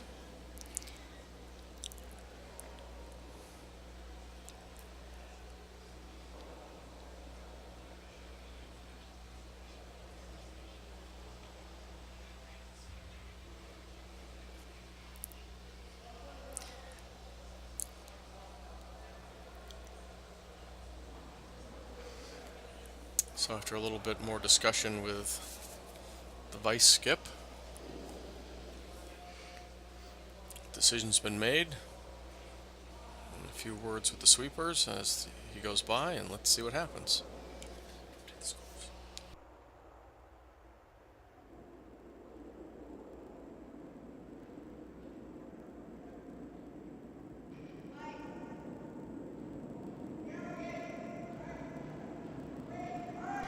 So score-wise, otherwise looks like Devlin's up 7-2 over Peck on sheet C.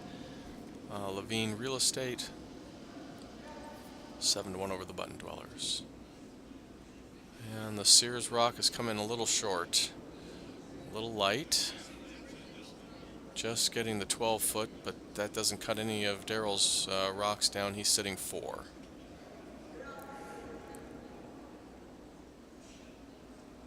And he's got hammer, and I suspect that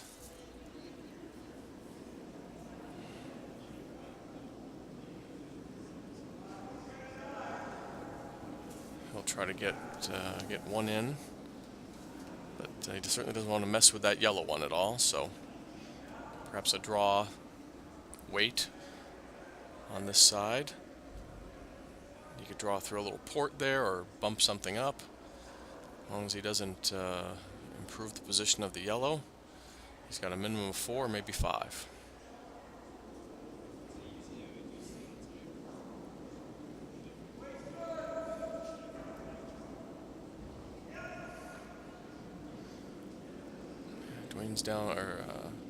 Wayne's down looking pretty carefully at it.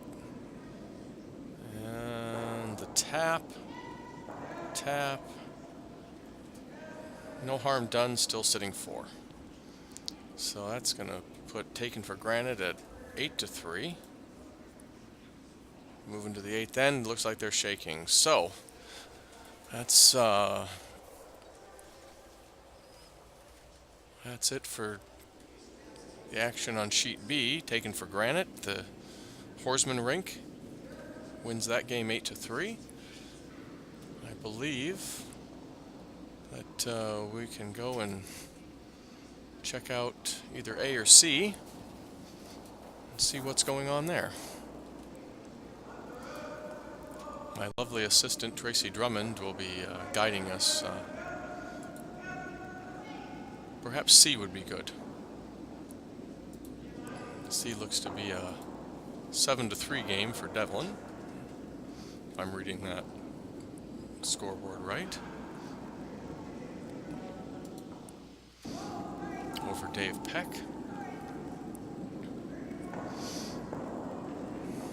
With Devlin having one in the house. Well, Dave's got a couple nice guards out front, which hopefully he'll be able to use later for scoring purposes. Devlin's with hammer here in the 7th end. Completed 6. And Chad Conley's first stone, trying to draw it down to the yellow, as it is a little bit behind the tee line.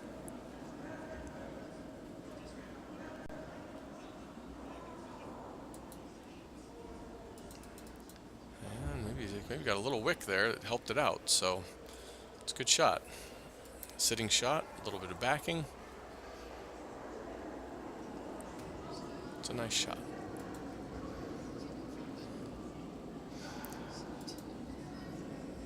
Getting a number of extra views here as our technical support maneuvers the camera 360 degrees through the houses. Now I can look at a blank one that nobody's playing on. Perhaps soon we'll get some pictures of the ice maintenance crew, because that'll be fun.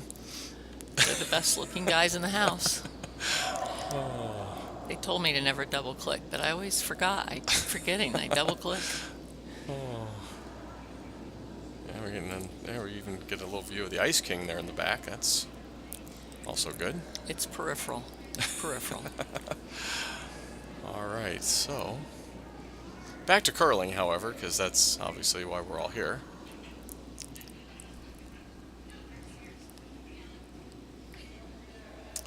All right, Team Devlin must have had a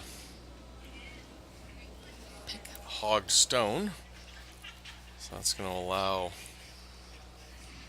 Dave Peck to decide what his next plan of attack is. He's looking to put one in the top 12, guarding his shot rock, and making it a usable stone for later in the end as well, like for tap up or hide behind potentially.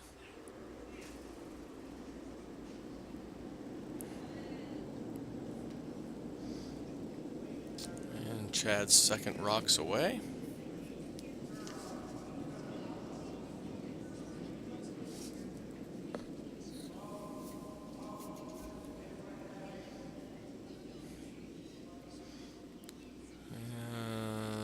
Pretty good. Maybe a little bit deep. More like T-line weight. So that puts a double takeout now in play. They maybe should have swept that back a little further just to avoid the double takeout possibilities here, but hindsight on that's obviously 20/20. Here comes the in to out double attempt. Sweeping it now off, and oh, right through the wickets there. So not sure you could have done that if you wanted to, but it certainly ended up working out for Dave here. So try that guard again.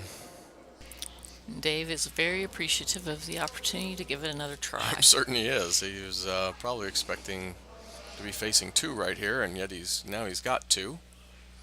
To get back in this game a little bit. Here's Don's first shot out.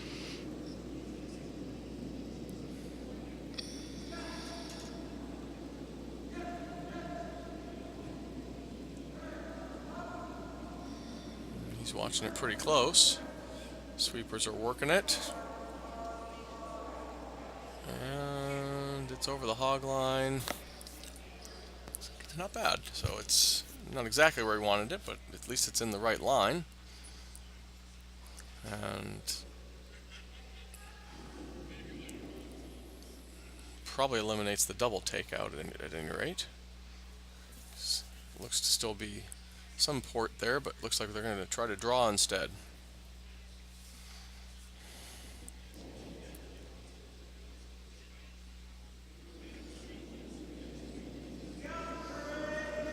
Sweepers are on it right away. That could be if it's a little light, or it could also be for keeping a line a little straighter. Now they're back off of it again, waiting for it to curl, but no. Banged into the guards a bit. And there's a third rock in. for Dave, but only two of them are counting right now.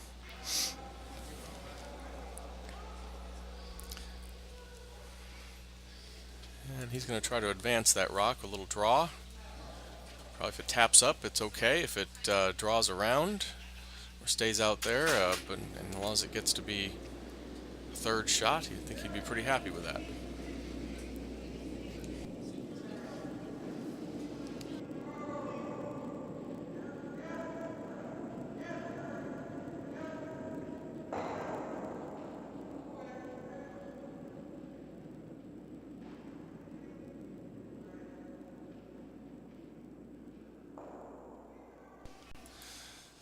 So, got not quite what they were looking for there, but the guards are still in place out front, and still sitting 2 for Dave Peck. There's a little bit of a window there for a takeout, so looks like Paul's going to call Marnie for that. And off it goes.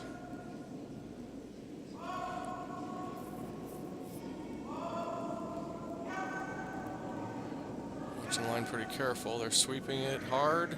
It's by first one, by the second one. Got it.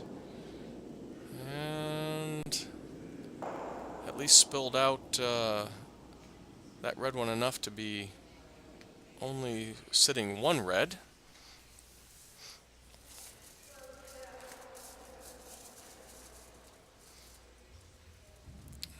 Dave's got some choices here. With his first of skip stones. If he could get to that yellow one with a little bit of weight and tap it back, that would probably be ideal. Not sure if that lane is available to him though. Always a little hard to tell where those guards are really lined up as it gets a little farther away from the center of the camera.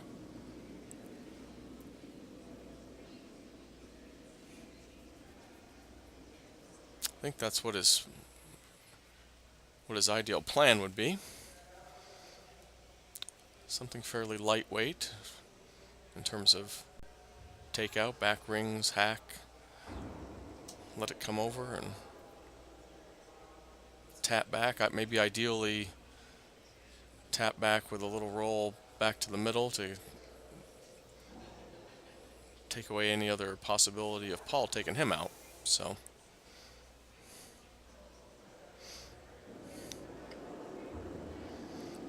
the good news is I've never missed a shot from this side of the arena. Always a good point. This side is very safe for it's making extremely the safe, shots yes. and guesstimating what these skips are going to do. I remember when I first would start to skip, I'd look at a port or a window to get something through, and when I got down to the other end, it only looked about an inch wide. I don't know what I was seeing, but you got to throw it and do it and trust that it's there. Trust me, says the port. All right, Dave's shot is off.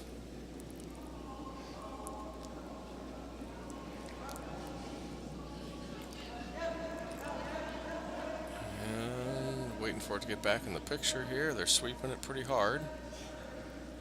I think he's liking it. And he's got it. Nice little shot. Very and a little nice roll shot. as well. So, sitting 4 now. Could put Team Peck right back in it. Absolutely. A steal of 4 would be a pretty great end here, especially late in the game. So well done.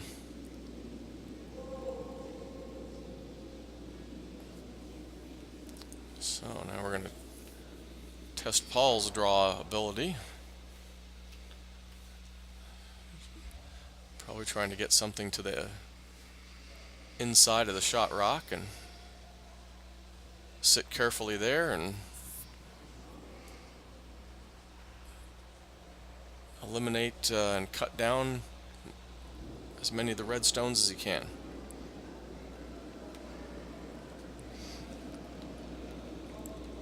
No sweeping. is the call from the house, which probably means it needs to curl a bit.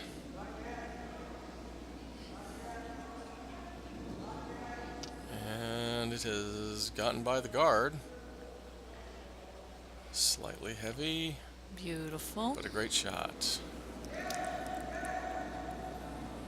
So we have a final on sheet B. Taken for Granted wins over Sears 8-3.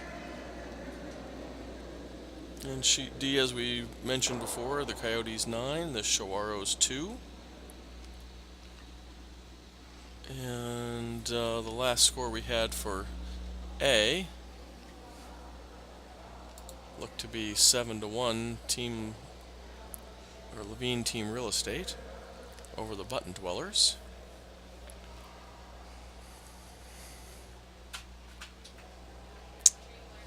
All right, Dave Peck looking to throw his second skip stone, and needs to tap that yellow one back a bit. His last shot was about perfect for this one, so he's certainly got the line. Of course, replicating the same shot twice isn't always easy. Even not Daryl easy for Horseman you. misses an occasional shot. Never. Daryl always makes it, especially if he's going to evaporate something with a heavy takeout. Oh, a little light here. Sweepers are having to work it. They're having to work it pretty hard.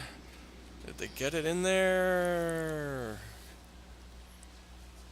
Boy, that's awful close. Awful close. My eye's not good enough to tell on that one. We'll see what the skips think. I'm gonna go with Devlin. Checking it out here. Well, I don't know. Paul and Marnie both checking it out pretty careful. I'm not really sure.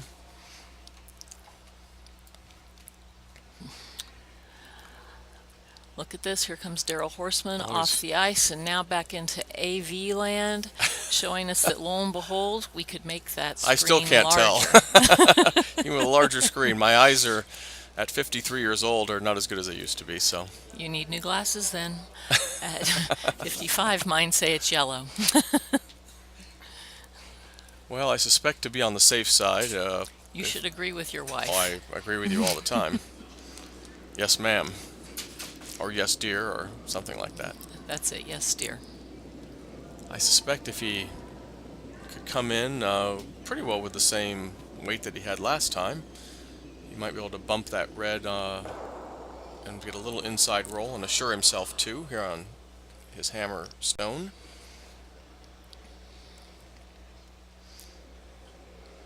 They're still debating on whether it's which is shot rock.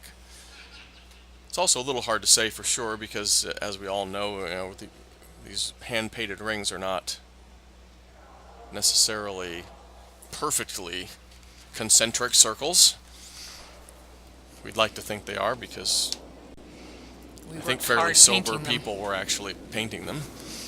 I remember Laura Tate out there painting away one evening. And Becky Nolan doing some painting of rings as well, and I think Karen Tate and Sean Tate, and seems to be a Tate family reunion on the rings doing painting before, but there could be subtle millimeter differences or centimeter differences in the size of the rings, so when in doubt, measure. If you're interested in the rings and adding a little personalized touch to the rings, when we replace our ice at the end of the summer, we'll be painting a different type of logo that'll include the Arizona flag, and you can have your logo placed on the button. And in addition, we're also raising some money right now to try to get some vinyl rings actually that have the Arizona flag on them. So anyone wish to donate, please feel free. All right, here comes Devlin's shot. Last shot of the seventh end. They're working it with the sweepers pretty good. Oh, now they're off. And just a little bit light. They had to sort of stay off because it was on that red guard, so that's sort of the best they could do with that. Now we're going to have a little discussion here yet. So it looks like we're going to measure.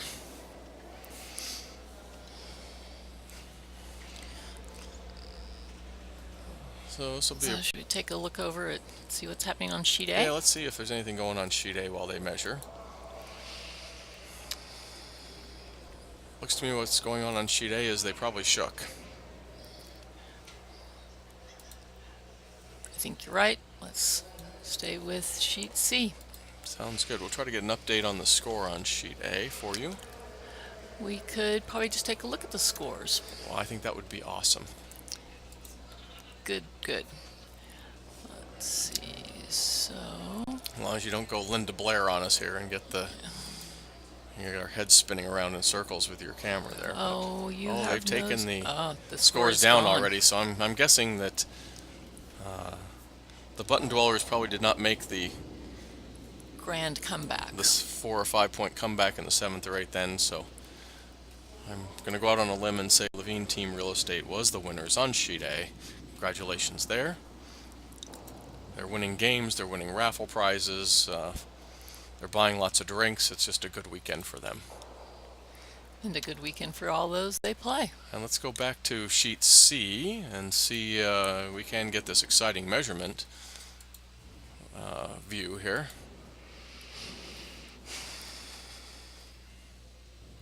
Sorry. Vice skips seem to be getting a little bit of help from some of their other players there. Oh, and in the background, lo and behold, And it's you can see the Ice King getting ready to move into action. yes, there's Sean Tate working on the Ice King. And it looks like they're shaking. Oh, they're shaking. It must have been a red or a yellow stone, perhaps. But either way, that was it. So Team Devlin ends up beating Team Peck. And congratulations there. We'll have another draw coming up at noon, roughly, although I suspect there's some ice work to be done, probably more like 12:30. I believe the next draw is at 12:45, and you should have somewhat more experienced commentators and tech support people. folks. So we'll So this was Tracy Drummond and Jeff Baird. We appreciated being with you. Thanks for hanging with us. Have a great day. please come out and enjoy some curling with us here at the Coyotes Curling Club. Thanks again. Bye-bye.